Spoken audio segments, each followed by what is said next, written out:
And we're back. We're back for another match day. Yes, Bundesliga. It's match day 31, people. Jumping straight into the action. Here's the fixtures. Where's your team? Where's your team? Who are they playing? How do you think they're going to get on? As ever, you can let us know in the comment section down below, or you can join our Discord. Link also in the description. Now, big weekend. A lot of permutations, both at the top, races for Europe, and at the bottom. But as ever, as a full-time content creator, you've got to react to your audience, and we've got to react to what your needs are. And the needs, not just a need for speed, it's a need for Munich. So let's take a look at the Munich game first. München at home against Mainz 05. There's the lovely Bo Henriksen. He did miracles last year, didn't he? Keeping Mainz in the Bundesliga. Here's his comment. We beat FC Bayern. That's true. In the reverse fixture, December 14th, I want to say. Something like that. We beat FC Bayern. We just have to do exactly what we did in the reverse fixture. We need to make it difficult for them and play an intelligent game. As long as we believe we can win there, anything is possible. And that's true. In that reverse fixture, Mainz beat Munich 2-1 in the Mauer Stadium, which was awesome. Now, interestingly, if Thomas Muller does start, or even if he does feature in this game, this will be his 500th appearance in the Bundesliga. Clap that in. That deserves a triple ring of our cliche bell. Yeah. And I can prove that here, look. This will be his 500th appearance. Where's it gone? Check it up there. Right-hand column, look. I mean, look at that, right? Let's assume he, even if he comes on as a sub, 500 appearances. He's already scored 150 goals.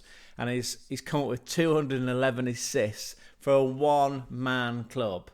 Loyal to that club, isn't he? Absolutely loyal. Clap that in again. Thomas Muller. Could be his 500th game. Harry Kane, meanwhile, we're assuming he starts up front as a goal machine. Last weekend, he got to 60 goals in 60 Bundesliga games. That broke Erling Haaland's record, by the way. He got to 60 goals while at Dortmund in 65 games. Also, as it stands, Harry Kane on track to become the Golden Boot winner. You know, they get that little trophy, don't they? Which is, for Gonzo and I, it makes us think of the Arsenal cannon. Anyway, he could end up being the highest goal scorer for 2 years running in his first 2 seasons at a club. Also a record, Harry Kane, record breaker. And also, there's a weird permutation that, and we're jumping around a little bit, if Leverkusen don't get a result against Augsburg, Jess Thorpe, he's dismissed that in his press conference, but we'll come on to that later.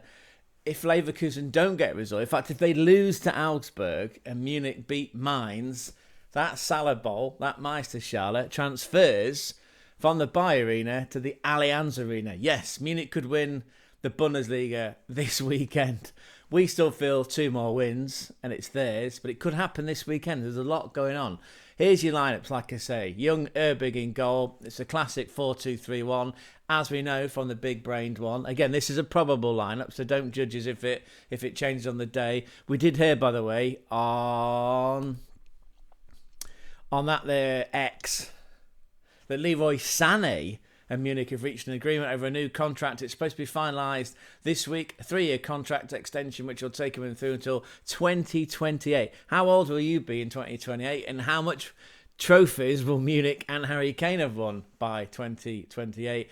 Apparently, he had an offer from the Saudis worth 25 million, but he wasn't interested. He's taken a pay cut.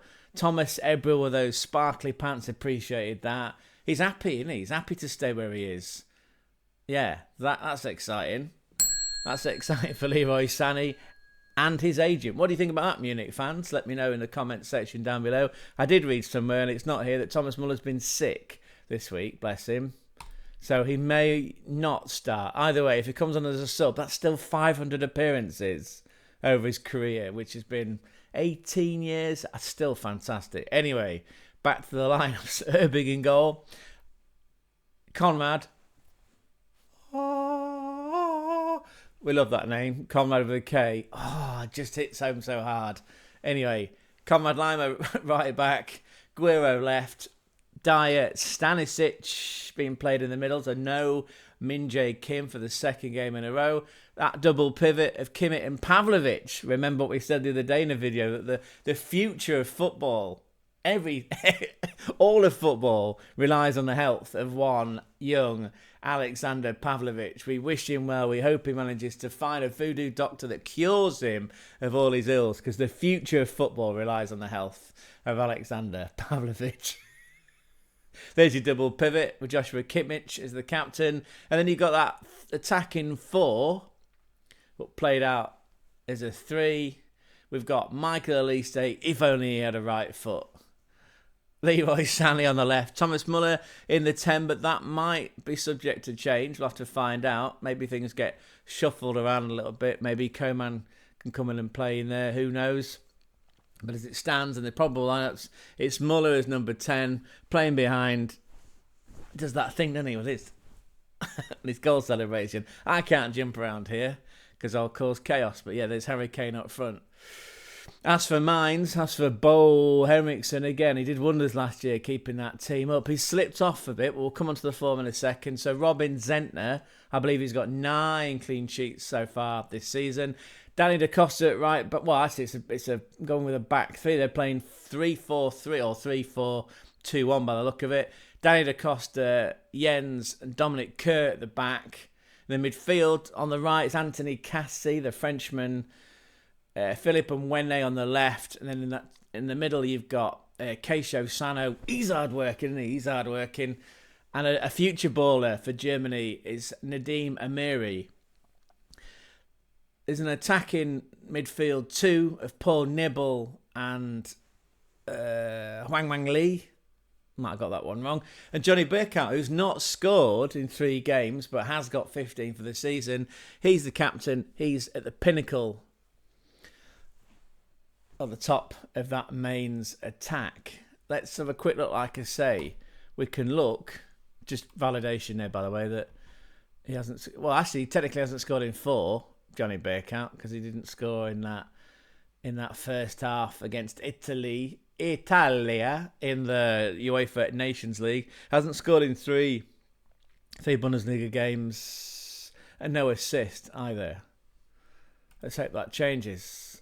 There's the table. Yeah, we know, obviously, like I said at the top of the show, that Munich could win the title this weekend if Leverkusen are beaten by Jess Thorup's Augsburg, who themselves are playing to be in Europe, but that's a different game. Mainz, look, they're in 6th. Look at the form, though. The form's interesting. Werder Bremen, clap that in. They're currently on fire, look. The form team. In fact, actually, it's 4 wins out of 4, but we just look at the last 3 because the maths makes it easier as we go into the weekend. Because all we care about is football, isn't it? All we care about is the Bundesliga, and our minds are just focused on that. So let's keep the numbers and the data nice and simple to process. The form team is Bremen. So is Bayern Munich, look. Last 3 games, 1-2, drawn 1. That draw was in Die Klassiker against Dortmund, a game that they were leading. That gorgeous slalom. Go ahead, girl, as they say in Hull. Girl, can I get a Coca-Cola on Hazelwood? That's what they say in Hull. That's where we are, by the way. And then Mainz, look, form's not great. Drawn 2, lost 1. I'll back that up here, look. There you go. Dropped 7 points in their last 3 games. They had to rescue a game against Kiel, who are the bottom side in the Bundesliga. Lost against Hoffenheim. Didn't see that one coming. And then a 2-2 with Wolfsburg. Howling like the wolf, old Ralph Hasenhüttl, whose job is very much on the line, whose job was saved by last-minute Dennis Vavro. He's a defender by last-minute Dennis Vavro goal in that game. As for Munchen, like we say, 2 wins and a draw in their last 3. Last time out was a thumping of Heidenheim. Could well have been 6, 7, 8 if only Michael Elise had a right foot. Obviously he does, otherwise, like I say, he'd be going round in circles. Thomas Muller could make 500 games. Yeah, we should make a prediction. I'll dub that on. Do people still say that? Dub means something different, doesn't it, to the kids these days?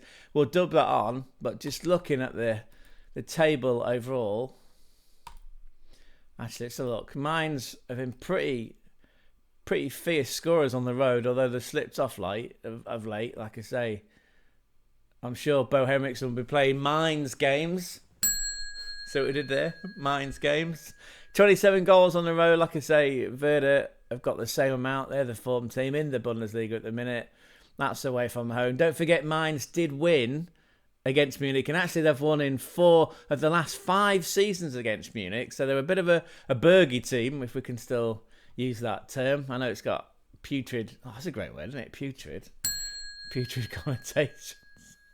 There's the overall table anyway. Look, you can see Munich away out up top. They could win it this weekend. Mainz, well, they could do with that. They could do with some points to get back into the European spots for next season. But as we've covered on multiple videos and live streams of late, it can be both a blessing financially and a curse playing in Germany. There's only 3 competitions, right? There's the Bundesliga, there's the DFB Pokal, which is the German Cup, and potentially in Europe. And as we've seen, for the likes of Heidenheim and for Hoffenheim, it's broken them, hasn't it? Their seasons were broken by the fact they had to play in Europe as well. They were both, I recall, playing in the Conference League. Possibly Hoffenheim were in the Europa League. It feels like they were both in the Conference League. No, Hoffenheim potentially were in the Europa League. I should have fact-checked that. We'll put an overlay up. What I'm trying to say is, playing Europe, when you haven't got the squad depth, you haven't got the quality in the squad depth, can absolutely kill you. And look at that. There's a case in point. Heidenheim could be going down. At least at the minute they're in that relegation playoff, that high-stakes, high-drama game. Who's that going to be? Looks like it's going to be with Magdeburg. What a beautiful sounding team, by the way. Magdeburg. Yeah, we nearly went there back in August, September, actually. But as it turned out, we ended up going to Wolfsburg to see Wolfsburg lose at home to Munich. 5-goal thriller. We could have gone to Magdeburg, but they could be playing Heidenheim in that playoff game. All I'm saying is, it's broken both those two teams, because look where they are, 16th and 15th respectively. So you've got to be careful, right? That's Bo Henriksen's going to have to balance that up if he does indeed get into a European competition next year. You've got to add to the team, and you've got to be careful. What do they do in American sports in baseball? They have selected losses, I recall. You know, like, because teams are playing all the time, you got to do that rotation of the squad. So there are games in advance where they go, well, we're going to lose that one. That's okay. We'll put that down as a selected loss, which is... Anyway, we'll make a prediction for this weekend. Oh, that's interesting. That's interesting, Gonzo. Gonzo has this one down for a 2-1 Munich home win. What do you think? Let us know in the comment section down below. We'll be back very soon to talk about Bayer Leverkusen. I'll be the same for now. Don't forget to join the Discord. Ciao, ciao, ciao, ciao, ciao, ciao, ciao.